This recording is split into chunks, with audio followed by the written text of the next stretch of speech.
Good afternoon, everybody. Welcome to Topic Time Tuesday. I have a really interesting topic today about a woman called Charlotte Hawkins Brown.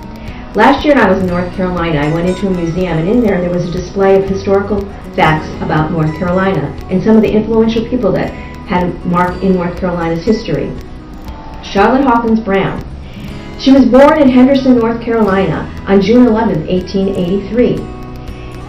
The granddaughter of former slaves, she was born at a time where a large number of African Americans were moving north. She moved to Cambridge, Massachusetts at a young age where she was raised and educated, along with her brother Mingo. She attended public schools in Cambridge where she was chosen as a speaker at her first graduation. Following this, she attended the Cambridge English High School.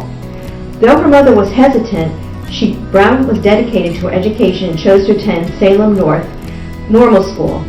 All of her schooling expenses were paid by Massachusetts Board of Education member Alice Freeman Palmer.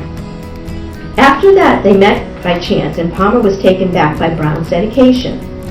After 1 year of college, Brown was hired to work at the Bethany Institute in the Rural School for African American Children in Sedona, North Carolina. She arrived at the school, which was run by the American Missionary Association, and in 1905, to find it severely lacking in resources.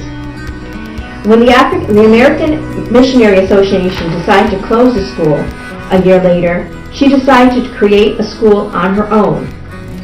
From humble beginnings in a small blacksmith cabin, she continued to raise money, eventually obtaining 200 acres and constructed 2 new buildings for her campus.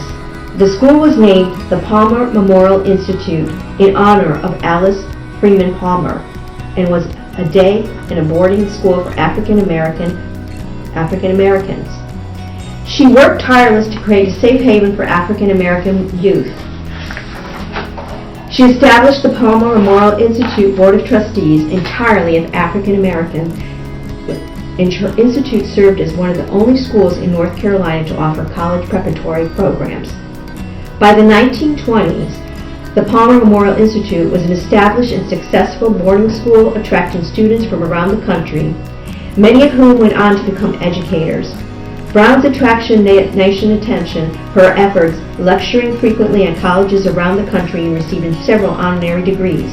In 1941, she published The Correct Thing to Do and to Say and to Wear.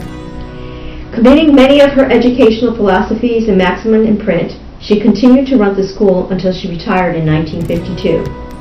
In addition to her work of the Palmer Institute, Brown was active in national efforts to improve opportunities for African Americans, including the Southern Commission of Interracial Cooperation and the Negro Business League, and she was the first African American woman named to the National Board of the YWCA, and she was an honorary member of the Alpha Kappa Alpha sorority.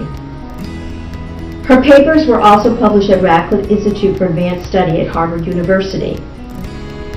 Although she passed away on January 11, 1961, her mark is forever embedded in most of the women who were educated at her school.